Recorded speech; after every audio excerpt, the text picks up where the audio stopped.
बतावा ई मरद ले भूखा तनी क्या रे नतिया घर कम से कम बाड़े निकम्मन मती खाली ए गारे ओ गाँव में घूम घूम के पिया करी करता। बतावा ई मुत पिया ना जौन पिया तवे ओकरा बदले है कमा करते एगो लेबर के खर्चा बाची त नु। एगो तो जैसे तैसे चोरी का नैहर ले कर्जा लेतन त कहां ले लेतन तो चोरी का निकालतन त का गहना रखतनी। आई मोटी लागना के ई ने के बुझात कि कैसे कैसे घर बनता रुका काम कर दी कि लेबर के पैसा बाची जाई त ई एकरा मुंह त पियाला से फुर्सत नहीं खे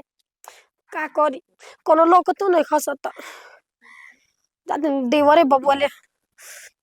का करी हो कुल भौजाई के सुन ले बानी कि जे कर देवर बाबे उ देवरे से फंस जाली सन तो का करी हम मर्द निकम्मा पी ओकर पी के ओकरा गांव में ढाला से फुर्सते नहीं के तो हमरो के केहू सहारा जाई का बोला जा जाड़ा में सहारा चाहिए नु। अब का करे आज जोन लड़की कहले ओहे कर बहुत देख लियन सुरता वाला दोगला के अब सोचन कि सुधर जे अब सुधर जे ना सुधरेला आई बताओ हम जे का करत हो जा बैठ के बैठी बाबूजी का करत हो कुछ ना जी गिट्टी सोचत रहनी तनी ऊपर चढ़ावे के मिस्त्री लागल बा गिट्टी हम तो वहीं से आगा में बैठ के मारा तनी सिटी की हेने आवत तो सुनते नहीं खू रोको भी ले बनी हम ना ध्यान देनी बाबूजी मारिया ना धूम तू ध्यान देत हो ए बाबूजी ए भौजी रो निक लागेला नी हमरा लगा के कहते बड़ू देखी मजाक नहीं की कहत रहल हम सीरियसली अपन दिल के का बोले जाला फीलिंग कहतनी। अब उहे तो बात बा अभी तक ले कोनो मगुआ के ये दुआरी पर हम टिके नहीं देता तो हम जे हम असही रहती हम अब ले तू ही तो बात हमर तो दुख बुझेलू ना तो दूसर के बा बुझे वाला हो ना तब ले हम कातना होए ना सब बियाह शादी होना गुरहित तोहरे चलते हम बियाह ना करनी जान लो। ए बाबा जी देखे हमारे सामने रो बियाह के नाम मत लियल कर रोज हम सही बताई नु त दिल के ओकरी अंदरो दिल अगर होई नु ओसे हम प्यार रस करी ना बहुत ज्यादा इतना गो ओकर कोनो गिनती नहीं खे अनु रोना करी ना बहुत ज्यादा नु बाबा जी कह देंगे कहीं घूमे ना चलल जाई केने चलेगा बोला तू जहां कहो जा हम घुमा दे रोज जहां ले जाई तू जहां कहो बोला कहां घुमा दी अब देखिए हम राव रे हमार शरीर राव रे हर एक चीज तो राव रे बा साफ नु बोला कहां जहां मर्जी वहां लेके चली ना अब जहां कहबो होई जे हम रहो रे आ तू हमारे हां तो तू अपन रस सब हमरा में डाल दो बोला तू कहां चलबू सुनी ना देवर जी चल जो का नाथ तो घूमे घूम ले बड़ी नु फेमस ओई काई पारा के गाड़ी खोदे वाला लेके दुगो पाना ऐसे से पहले तार बाबूजी डुगी हुई का बस से कत रन बजावे वाला दीदिया के खोदे खातिर रख ले ये सुन जा खड़ा हो तो तनी खड़ा हो तो तनी अयो लागल ना नु तनी को तनी प्यार से तनी हमरा के तनी हक तनी करत तनी मिजाज एकदम फरर हो जाए जल्दी में हम जल्दी पे करो कि नहीं ले उ आके का करिए पियो कर से भाई होने तो भाई लगा अरे कोजाली हां कहां बड़ी आवत तनी मम्मी जी लुकाए तो हमरा के आओ तनी गीतिया उठवा तनी बाबा जी ले तोरा के बता दियो कोई कोई के बारे ना ना ना हमें लुका गुल बनी ओहो आके देख मत लस ना या सजी रुके हम जातन देख के बोलतन रोके कतना दिन पहले बहिनिया के यहाँ कुल चेंज हो गइल बा होए नी क चिन्हाते नहीं के कौन घरवा ह ओकर ह त कुछ हो कह ओकर पतो ही आइल न बिया खूब ना हमरा के बना के बढ़िया बढ़िया नीमन नीमन खियावे ले बनवा ओनवा देले बिया का घरवा होई हे ह न बाप रे कने कने ओकर घरवा हकी के कर हवे खाली बोल के देखतनी के बा हो दीदिया ए हां आवतनी की तले बजावे लागल जी अरे मौसी जी रो गोड़ा खुश रहो जल्दी जल्दी एगो बबुआ त फिर बैठ के खेलाई जा अभी चिन्ह दे कनिया आवत नि घरवा बन गइल बा पहिले ले ना हेरा का गइल रनिया नक्शा तो उहे बाजी मौसी जी आ तनी आंखो कमजोर न हो गइल बा ओ लौकत नहीं के दीदी नहीं खे ना अबे तो रहनी मम्मी जी चिल्लात रहनी हम गिट्टी उठावत रहनी तले रोरा बोल लगनी थक गइल बानी हो त काहे ना फोन करे रो बबुआ के भेज दे देती काजू बादाम भाई फल फ्रूट लेके लेनी भारी लागता अरे ते इतना काजे रहल लिया लके एक जानी कम रह के एक दूसर के जानी आगली हुकुम चलावे कुछ कहो घरवा पहिले ले नीमन हो गइल बा बनन के अभी बोना त मौसी जी धीरे धीरे आप लोग के आशीर्वाद बा बैठे बहनिया नहीं खेता अच्छा नहीं खेलत कहां चल अरे आवत नहीं कहीं कोई लोग खा बैठी आते नहीं पानी लेके भाग न गइल बनी पैदल चलो चलो आई लोग खेत कोड़ के गाड़ी ना मिलत रहे एगो त एकरा गांव का रास्ता पता ना कैसन हवे ना आकि एगो गाड़ी ना चलेली सब पैदल होतना दूर से इतना दूर चले के पड़ले को हमार गांव अरे रहे ना दई कुल के का जरूरत बाटे अरे ना मौसी जी जान तनी ना गांव घर के मेरा रुई है कुल तनी देखे ला लो अब तनी मान खटिया- के बारो कह तनी कल जाके अपने घर से तक ऊंच बना दी हम का करी आगे ना बैठे के पड़ी बैठी उतना ऊंचा खटिया बनवा देले बड़ी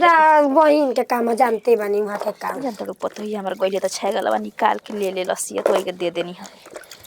ठीक कोई नहीं हो जाती अब सब आजकल के बुढ़ बने कहां पना भगवान करस न कि तोहरे लेखा पतो ई सब के मिले आ गइला पर बाप रे का खियाई का पियाई कहां उठाई कहां बैठाई हत न सेवा सत्कार तू करेलू बहुत खुश नसीब है बहनिया हो कि तोहरा लेखा पतो ही पहले बिया जनलू अरे छोड़ फसला के मैं काम करवा ले छिए तोरो अरे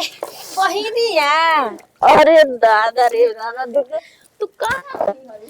बुझाता कि बिछड़ल मिला तनी जे जोड़ू आहो अरे कौन सा जोड़वा आ जा हमरे के जोड़वा में गिनती हो एक कनी छोड़ दे रहे हटाओ अब हमर बहिन आ गइल हो ना पिएलू आओ तनी लेके ला बिजी अभी आके तो तके पूछते बानी कुछ कब तोरा तोर पतोही से छुट्टी नहीं खे मिलत मार पतोहिया जे दीदी त आई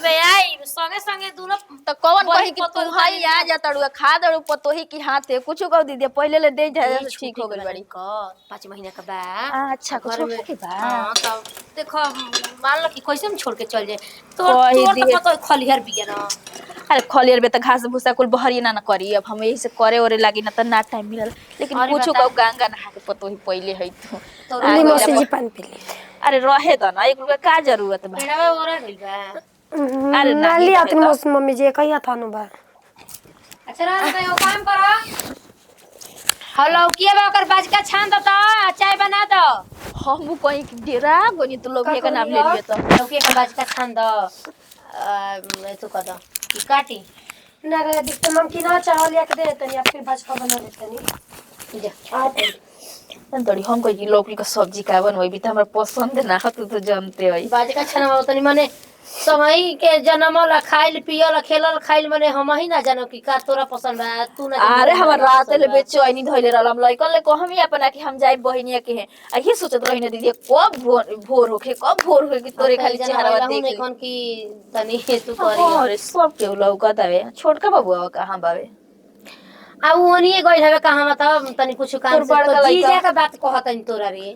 कि नहीं खन के तनी ऊ रहतन तो तो- तनी मजा लेबो करतन तोरा से उनकर बातें कोनो कह बात दिया। ना बाद में दुख सुख रहते के सुखल जीता बतियावल रात के फोन करब जीजा के हंसी मजाक करे खातिर चल चाय पी चल चल दिखा बात अरे का आ बैठवा चल किचन में कहता ना खिया पिया के ओइनी हमी तबे पानी उनी पी लेनी चल हो खा पी ले कुछ कह बहिन के है आ जाता ना सेवा सत्कार न आ कि बाप रे खा खा के एकदम से न हमहू मोटा जानी जानी तो कहली से हमरा गांव के मेहरा रुकी हां तो तोहरो एगो बहिन एक पीस हइए है चल बाप रे बाप आ जली तनिका सेवे सत्कार हई बना दो हौ बना दो कमे होत रहेला बुझल जितने करो उतने बुझाला कि लाला पैसा बनका तब दान के चिउरा मन करता ललकोरी है नु बाड़ी समझ में ना आवेला एकदम करत करत हमके देही ओरा जाला लेकिन ये लोग का फरमाइश ना खत्म होला अरे का करत हे में मने रो खुआ कोबे से ताकत नहीं तारा कम हो में खोय तनी तू हेने खाड़ बड़ू तो का करी देखो ना मौसी जी खातिर ले जात रहनी तोरा ला शरम लागत रे आ ये मौसी ते कबली हास का हो एकदम बेलौजे का हो गइल बड़ तू अरे मौसी जी यहाँ का आदत जानत नहीं मने ई बताव जीजा नहीं खा त हये कुल नौटंकी घर में होता बहिनिया में तो दिन भर खेते खलिहान में रहती है ला शरम लागत तोरा आ ए मौसी जी रो हाँ, बजिए। तू हये कर दड़े रे दुकान पे गोभी ओरा जाता टे बताओ बड़ हमर चुपा चटी ले तड़ा पढ़ाई लिखाई भाड़ में गइल ए मौसी जी रो गलत पे का मजाक करतिया अरे देखी मम्मी जी बात कर बाबूआ जी बोले तोर घर में रहत हरा गइल बड़ी लेकिन है जोन घर में रस लीला होता है इने बोली का जाय दो जन होते जन होके दे हां तू कोचिंग न करले ह कोचिंग गइल ले हां ए मम्मी जी बाबूआ जी के आदत जानत नहीं कि कहले पकड़ ले ना बस उहे मौसी जी देख के गलत सोच ले बानी माने मौसी गलत हो गइल तू निमन हो गइल बड़ू अब शुरू हो गनी हैं? सुनाई मुंह माने हमर बूढ़ मरद कमाए गइल बाटे तोरा के पढ़ाए खातिर एक जन त पिया करे नतिउ निकल गए ना ओ खातिर बियाह कनी के सुधरी हन तब अपन लूर लछन बाई मुहले बजाई ना सुधर दीदिया, हां तू घर में तू छेड़खानी कर रे छेड़खानी करता नहीं। का बिया रे कि मुंह मारवावती है सब से है हेतना निमन लइका के बिगाड़ कर जाओ दियला सही तू जा जा लेला रिजल्ट हो निकल गइल पास हो गइल तू जा। अब नौकरी कब भइला ठीक बा ना का? अब बस के बात नहीं खे रिजल्ट नहीं तब नु कहबे नहीं रिजल्ट तब नु और भाव जाई मैं तमाम न होखेले नतिया तो काहे तो ओकर पर गलत नजर डालले है काची गलत नजर डालनी है काहे अकबारी में ओके धइले है जाना तो जाके कैसे अभी तो हम गइबे कोई नहीं हो तो कैसे पकड़ के तो के दिखाओ दिन पकड़ ले रहल ओकरा के भरा करे हम तो लजाइए गई नहीं हरे हां माने हम बोलिए चाहे ई बोलो मैं ये मौसी बाटल बड़ी स देखौले का कि हम हे दोगलपन करतनी घर में रह के जाय दे हम का दो गलपन बोरिए बिस्तर बांध हम जाइब अपना घरे हम ना रह बकरे अब मने ले तू के चलते जाइबी ओ का कही ओकर पतो ही का नहीं के कही? ओकर लइका ने खस उनकर लइका के हमरा से बतावल सना का करला हम नहीं जानत है मन दोगलपन बतिएबे का दो गलपन जा अपन काम करो काम करे ना हाँ। अब तू जेबा कमाए हो गई बन गल डीएम कलेक्टर जा ना डीएम कलेक्टर बनावत तारा चलते बुझाता कि सब हम घरवा में बिगाड़ ली ना